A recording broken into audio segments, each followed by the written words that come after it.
사랑하는 초업제교회 성도 여러분, 유튜브 시청자, 구독자 여러분 반갑습니다. 김정빈 목사입니다.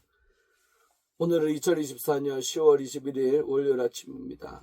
오늘도 거룩한 독서 시간을 함께 갖도록 하겠습니다. 자, 기도하겠습니다.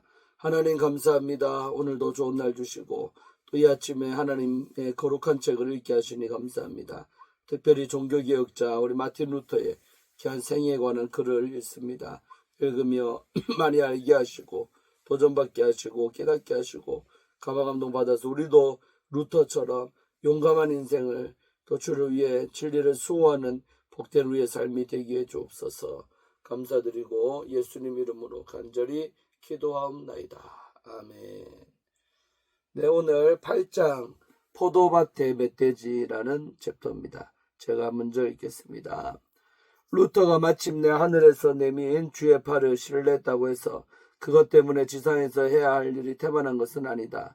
자신의 신문이 지연되는 1년 반 동안이 그에게는 자신의 견해를 가다듬고 새로운 발견을 밝히는 기회가 되었다. 지금까지 보아왔듯이 그의 신학은 로마와 틈이 벌어지기 전부터 이미 하나님과 그리스도의 본질 그리고 구원의 길에 대해서 연결대로 연결어 있었다. 이러한 문제에 있어서 그는 자신이 로마 교회와 어느 정도 다르다는 점을 깨닫기는 했다. 그러나 아직 자신의 신학을 어떻게 교회의 이론, 의식, 제도 및 교회와 사회와의 관계에 실제적으로 적용할 것인가 하는 문제는 생각하지 못했다. 그리고 도덕적인 행동의 여러 문제에 대해서도 아직 아무런 발언을 하지 못했다. 1518년 10월 가에타누스와 면담이 있은 후 1520년 10월 교황의 교서가 도착하기까지 시달려받지 않던 기간이 그 기회를 제공했다. 루터는 이 휴식 기간을 10분 활용했다. 물론 그는 그 휴식이 언제 끝날지 모르고 있었다. 1520년 여름에 그는 인쇄업자에게 책 한 묶음을 전했는데 그 책들은 아직도 그의 주요 저서로 손꼽히고 있다. 5월에 나온 선행에 관한 설교, 6월에 나온 로마의 교황제도, 8월에 나온 독일 기조에게 고함, 9월에 나온 바벨론의 포로생활, 그리고 11월에 나온 그리스도인의 자유가 그것이다. 나중 세 가지보다 더 논쟁거리이므로 여기서는 그 세 가지만 잠깐 다뤄보기로 하자. 그중 당시 사람들에게 가장 과격하게 보였던 것은 성례와 관련된 바벨론의 포로생활이었다. 이것은 교회가 여러 가지 성례를 포로로 사로잡고 있던 상황을 빗대어 표현한 제목이다. 가톨릭의 가르침에 대한 이러한 공습은 지금까지 어느 것보다 더 피해가 컸으며 에라스무스가 이 책자를 읽었을 때 그의 입에는 이젠 틈바구니를 메울 수 없군 하는 말이 나왔다. 그 까닭은 로마 가톨릭 교회에서 자부하는 여러 가지 주장이 유일한 은혜의 채널이라는 몇 가지 성례와 이 성례의 유일한 시행자라는 성직자들의 갖가지 대권에 그 바탕을 두고 있었기 때문이다. 성례주의의 밑둥이 잘려진다면 성직자주의도 무너질 수밖에 없다. 루터는 일격에 이 성례의 숫자를 7에서 2로 줄여버렸다. 견진성사, 혼인성사, 신품성사, 고해성사, 종부성사는 삭제되고 말았다. 성찬과 세례만 남았다. 이렇게 줄이는데 기준이 되는 원칙은 성례란 모름지기 그리스도께서 직접 제정하셨어야 하며 분명히 기독교적이어야 한다는 것이었다. 견진과 종부성사의 제거 문제는 그것으로 청소년기와 사망에 대한 교회의 통제가 줄어들었다는 점 외에는 별로 큰 의의가 없다. 고해성사의 삭제는 그것이 죄를 용서하는 의지라는 점에서 훨씬 더 심각했다. 이 경우 루터는 그것을 전부 말살하지는 않았다. 그는 고해의 세 가지 요소 중 가운데 참된 뉘우침의 필요성을 인정했으며 고해는 그것이 제도화되지 않을 경우 유용한 것으로 보았다. 결정적인 요점은 사면이었다. 그는 이 사면을 인간의 지상 결정을 하나님께서 준비하시는 것으로 보지 않고 하나님의 천상 명령을 인간이 선포하는 것으로 보았다. 신품성사를 하나의 성례로 보지 않고 반박함으로써 그는 성직자 단의 위계질서를 무너뜨리고 만인 제사장설에 대한 건전한 기초를 마련했다. 루터가 보기에 안수란 사역자를 교회가 세워 어떤 특수한 임무를 수행하게 하는 하나의 의식에 지나지 않았기 때문이다. 이 경우 그 사역자는 지울 수 없는 특성을 받는 것도 민간 법정의 사법권을 면제받는 것도 안수를 받음으로써 다른 성례를 수행할 권리를 따로 받는 것도 아니다. 이 경우 그리스도인 누구나 할 수 있는데 그건 그리스도인들 모두가 사제요 목사이기 때문이다. 신품을 하나의 성사로 조작한 것은 성직자와 병신도를 하늘과 땅만큼 떼어 넣어 화해할 수 없는 불화를 조장하고 세례의 은혜를 이루 말할 수 없이 훼손시키며 복음에 따르는 사귐을 혼란시키자는 데 그 의도가 있었다. 이것이야말로 형식적으로 손에 기름을 바르고 머리를 깎고 여러 가지 복장을 갖추었다 해서 성령께서 기름 부어 주신 평범한 그리스도인들을 상대로 뻐길 뿐 아니라 그들을 자신과 함께 교회에 속할 수 없는 개들로 보는 성직자단의 평신도에 대한 괘씸한 형포다. 여기서 그리스도인의 형제됨은 전적으로 사라지고 목자들은 이리가 되었다. 설해받은 우리들 모두는 누구나 구별 없이 사제와 목사요. 우리들이 사제로 부르는 사람들은 일꾼이여 그들의 사제직이라야 하나의 일에 지나지 않는다. 그러므로 신품성사란 교회 안에서 설교자를 뽑는 하나의 의식 이상의 의미를 지닐 수 없다. 이어서 요셉이가 읽겠습니다. 그러나 나머지 두 가지의 성례에 있어서 그가 과격한 변화를 일으키지만 않았더라도 5가지 성례의 거절이 그렇게 무리를 일으키지는 않았을 것이다. 그의 세례관에 입각해서 그는 수도원 생활이 제2의 세례가 아니오 세례받을 때 하는 서원 이상의 또 다른 서원이 도무지 필요 없다는 이유로 그 수도원 생활을 부정시켜버렸다. 가장 치명적인 것은 루터가 미사를 성찬으로 전락시켜버린 일이었다. 미사는 성육신과 십자가 처형에 대한 하나의 반복으로 여겨지고 있기 때문에 로마 카톨릭 제도에 있어서는 그것이 핵심이다. 빵과 포도주의 실체가 거룩한 변화를 일으킬 때 하나님께서 다시 육신이 되시며 그리스도께서는 다시 제단 위에서 돌아가신다. 이 기적을 수행할 수 있는 사람은 신품을 통해서 대행할 권리를 부여받은 사제들 뿐이다. 이 은혜의 수단은 오로지 그들의 손으로만 집행되기에 그들은 교회 안에서 하나의 유일한 자리를 차지하며 교회는 그리스도의 몸의 관리자로서 사회 안에서 하나의 유일한 자리를 차지한다. 루터는 사제들의 토대를 깎아내릴 목적으로 이 미사를 공격한 것은 아니었다. 그의 1차적인 관심은 하나같이 신앙적인 데 있었으며 성직자들과 사회에 대한 관심은 2차적인 것이었다. 그는 무엇보다도 이 미사의 성사는 마술적이 아니라 신비적이어야 하며 한 의식의 집례가 아니라 한 임재의 체험이어야 한다고 강조했다. 이것은 카에타누스와의 면담 때 토론된 여러가지 조목 가운데 하나였다. 이때 이 추기경은 성례의 효력이 성체 배령자의 믿음에 달려있다는 루터의 주장을 두고 불만을 털어놓았다. 성례의 효력이 그것을 집례하는 사람의 무자격이나 그것을 받는 사람의 무감심 같은 인간의 미비점 때문에 결코 손상을 입지 않는 것으로 교회는 가르친다. 이 성례는 믿음과는 상관없이 사제의 의식을 통해서 그 자체 안에 있는 한 힘 덕분에 효력을 발휘한다. 루터가 보기에 그런 입장을 통해서 결국에 성례는 기계적이요 마술적인 것이 되고 말았다. 그는 역시 이 성례를 인간의 약점에 종속시키고 싶은 마음이 조금도 없었으며 믿음의 필요성을 가정함으로써 그렇게 했다는 이야기를 듣고 싶지 않았다. 그 까닭은 믿음이란 그 자체가 하나님께서 기뻐하는 때, 기뻐하는 곳에서 기뻐하는 사람에게 주시는 것이요.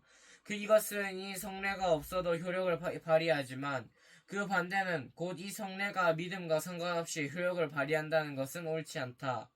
내가 면제에 대해서는 잘못이 있을지도 모르지만 여러가지 성례에 있어서 믿음이 필요하다는 점은 죽었으면 죽었지 취소하지 않겠다 하고 루터는 밝혔다. 이 믿음의 강도 때문에 입에 빵을 넣어 줄 수는 있지만 마음속에 믿음을 불러일으킬 수 없는 사제들의 역할이 약화되었다. 다음으로 루터는 사제는 미사 집례 때 그가 해내는 것으로 교회가 주장하는 일을 사실 할 수 없는 것으로 강조했다.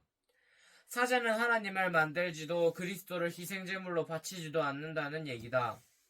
이것을 간단하게 부정하려면 하나님께서 임재하는 것도 그리스도께서 희생하는 것도 아니라고 말했겠지만 루터는 후자만을 강조하고 싶었다. 그리스도의 희생제사는 단번에 십자가 위에서 드려졌기 때문에 오늘날 희생제물이 되지 않지만 그리스도께서 하나님의 입장에서 이것은 내 몸이니라고 말씀하셨기 때문에 하나님께서는 지금 빵과 포도주에 임재하고 계신다. 하지만 사제가 이것은 내 몸이니라 라는 말을 반복할 때마다 가톨릭 교회의 주장처럼 빵과 포도주가 하나님의 몸과 피로 바뀌는 것은 아니다. 이른바 실체의 변화란 이 두 물질의 모양, 맛, 색깔 같은 양태는 그대로 남지만 그 실체는 하나님의 실체로 대치된다는 것이다.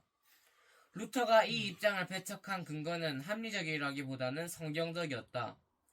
그보다 먼저 에라스무스와 멜란히토는 실체라는 개념이 성경적이 아니라 스콜라 철학의 궤변으로 지적했었다. 바로 이런 이유에서 루터는 실체라는 단어가 사용되는 것을 아예 싫어했으며 자신의 견해도 공채설로 불리는 것을 좋아하지도 않았다. 그에게 있어서 이 성례는 하늘에서 운석처럼 떨어진 하나님의 한 부분이 아니었다. 하나님께서 하늘에 떨어질 필요가 없는 것은 자신이 자신의 피조물 세계를 지탱하고 거기에 생명을 부어 넣는 힘으로 어느 곳에나 계시며 그리스도께서 하나님으로서 우주적이지만 단지 그분의 임재가 우리 눈에 가리워져 있을 뿐이기 때문이다. 바로 이런 이유에서 하나님께서는 세 가지 굵직한 계시를 통해 자신을 인류에게 드러내기로 하셨다. 그 첫째는 그리스도께서 그분 안에서 말씀이 육신이 되셨다.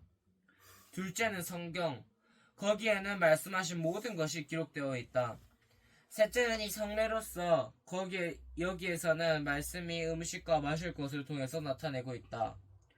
이 성례는 엔돌의 신접한 여인처럼 술법으로 하나님을 불러내는 것이 아니라 그분이 계시는 그곳에서 그분을 드러내 보여준다.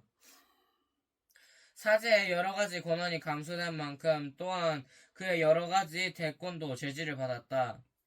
가톨릭 관습에 있어서 성직자와 평신도의 차이 가운데 하나는 사제만이 미사 때 포도주를 마시는 것이다. 이러한 규칙이 생긴 것은 평신도들이 서투르게 하나님의 피를 조금이라도 쏟을지도 모른다는 두려움 때문이었다. 루터는 이 성례에 대해서 남 못지않은 경외심을 품고 있었지만 교회 내부의 계급제도를 희생하면서까지 그것을 옹호하고 싶지는 않았다. 이러한 위험에도 불구하고 자는 모든 신자들에게 허락되는 것이 마땅했다. 그 당시 이러한 발언은 들어보기 힘든 급진주의 색채를 띠었다. 그것은 보헤미아 후스파가 평신도에게 잔을 돌려야 한다는 주장을 펴왔기 때문이다. 후스파는 너희가 다 이것을 마시라는 그리스도의 말씀으로 자신들의 실천을 정당화했다. 가톨릭의 주석가들은 이 말씀이 사도들, 곧 당시 모두 사제였던 그들에게만 해당하는 것으로 설명하고 있다. 루터 역시 이 점은 인정하지만 모든 신자가 사제라는 말로 맞섰다.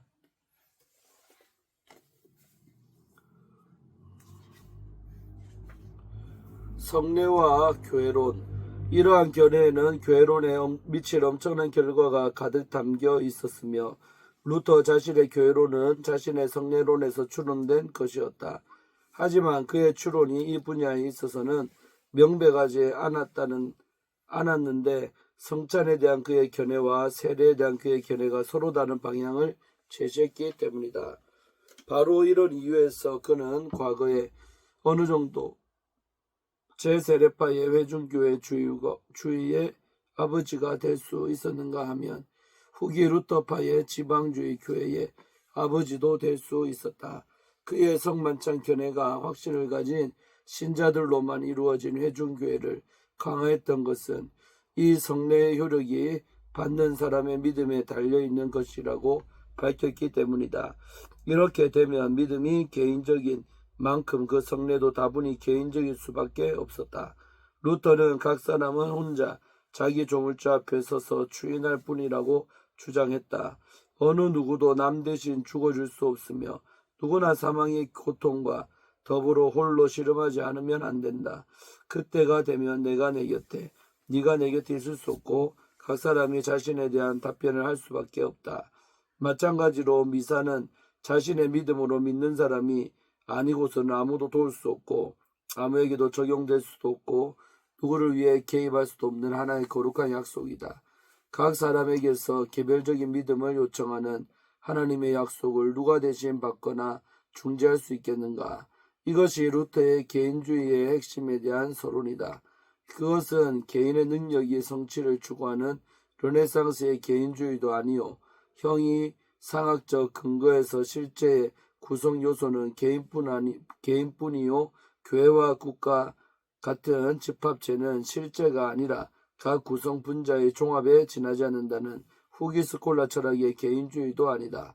교회와 국가의 구조에 대한 이론을 펴는 것은 루터의 관심 밖이었으며 각 사람이 스스로 하나님께 답변할 수밖에 없다는 단순한 내용을 주장할 따름이었다. 이것이 그의 개인주의의 한계였다. 이 성례의 필수적인 믿음은 각 사람 자신의 것이 아니면 안 되었다. 이러한 이론으로부터 쉽게 추론할 수 있는 내용은 교회란 모름지기 열렬한 개인적 신앙을 소유한 사람들로만 이루어져야 하며 그러한 사람의 숫자가 결코 많지 않은 만큼 교회는 비교적 작은 모임이기 마련이라는 점이었다.